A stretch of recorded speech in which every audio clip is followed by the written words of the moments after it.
Hello' everyone, welcome back to my another mini blog. আশা কৰোঁ সকলো ভালে আছে, ময়ো ভালে আছোঁ। হাজবেণ্ড ডিউটিৰ পৰা সোনকালে আহিলে, সেইটো কাৰণে তেওঁ ক'লে যে টাউনলৈকে ওলোৱা। ময়ো ভালেই পালোঁ। আমি ফাৰ্ষ্ট আহিলোঁ শিৱসাগৰ ৰিলায়েন্স ডিজিটেললৈ। আমাৰ দুটামান বস্তু কিনিবলৈ আছিল, সেইটো কাৰণে ভাবিলোঁ তালৈকে যাওঁ। ইয়াত যে ইমান ভেৰাইটিজ ইলেক্ট্ৰিকেল বস্তুবিলাক আছে, দেখি একদম ভাল লাগি গ'ল। মই তাকে চাই আছোঁ। মই ষ্ট্ৰেইটনাৰ চালোঁ, তাৰপাছত ঘড়ী চালোঁ, তাৰ মাজতে ঘড়ী এটা আৰু কিবাকিবি ল'লোঁ, দুই এটা বস্তু ঘৰৰ। এইফালে এয়া হাজবেণ্ডে পে'মেণ্ট কৰি আছে। তেওঁতো মোৰ ATM, তেওঁৱে পে'মেণ্ট কৰিব লাগিব, মইনো ক'ত নিজৰ পইচা খৰচ কৰিম।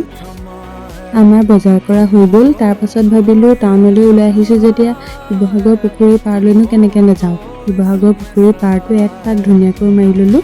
তাৰপাছত কিবা এটা খাওঁ বুলি আহিলোঁ। আমি খালোঁ চিকেন পকৰা আৰু চিকেন চুপ। ঠাণ্ডা বতৰত এইকেইটা বস্তু খাই যে একদম ভাল লাগি গ'ল। তাৰপাছত আমি আহিলোঁ কাপোৰৰ গোদামলৈ, দুই এটা সৰু সুৰা বস্তু লৈ ল'লোঁ। এনেও কাপোৰৰ দোকানলৈ আহিলে ল'ম বুলি ভাবোঁ এটা আৰু লৈ লওঁ বেলেগ কিবা এটা। তাৰপাছত আমাৰ পাচলি ল'বলৈ আছিল, পাচলি লৈ ল'লোঁ আৰু ঘৰলৈ উভতিলোঁ। আজিলৈ আহিছোঁ, বাই।